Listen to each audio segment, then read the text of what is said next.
In this video, I would like to prove that if an is a sequence which is bigger than 0, and if the sequence n squared times an converges to some non-zero limit L, then it must be that the sum of an converges. So this is going to be sort of a companion to a previous video that I made where we had the sequence that was just n times an. And in that case, we proved that this series actually diverges. So this is kind of like the reverse of that situation. So the first thing that I'm going to prove, similar to the previous video, is that I'm going to claim that L has to actually be bigger than 0. To see why this is true, first thing to observe is that all of the terms of this n squared times an sequence are bigger than 0 because you have 1 times a1. Then you have the next term is going to be 4 times a2, 9 times a3, and then so on. But all of those are bigger than 0. And so if this is converging to a limit L, which is not equal to 0, then it must be that L is actually bigger than 0. So a picture. So you have L.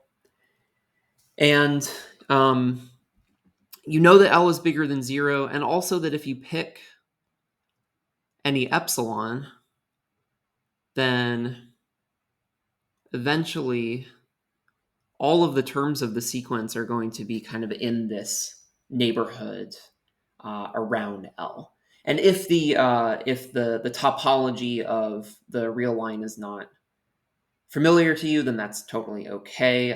Basically, we're just saying that the sequence is getting close to L. That's all that's going on here. But then notice that, if I have that n squared an is actually less than L plus epsilon for n sufficiently large,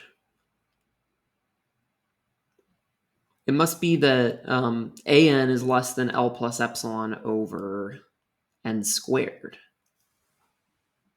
Okay, so we can actually use this to bound our series because we have the sum of an. We can define the sum of L plus epsilon over n squared, and we know that the sum of an is smaller than the sum of this sequence here. Okay, so a more formal proof. So let epsilon be bigger than 0. And we know that there exists some n such that for all n greater than or equal to big N, this statement right here holds. So we have that n squared times an is less than L plus epsilon. N squared an is less than L plus epsilon. And in particular, that implies that an is less than L plus epsilon over n squared. And so if we look at the series of an, the comparison test gives us that the series for an is bounded above by the series for L plus epsilon over n squared. And so we know that if one of these series converges, the other one has to converge, and vice versa. But if you look at the second series here, if you look at this L plus epsilon over n squared, the L plus epsilon is just a constant.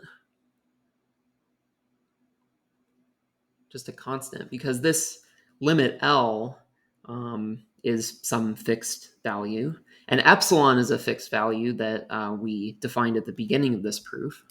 So this is actually the same as L plus epsilon times the sum of 1 over n squared.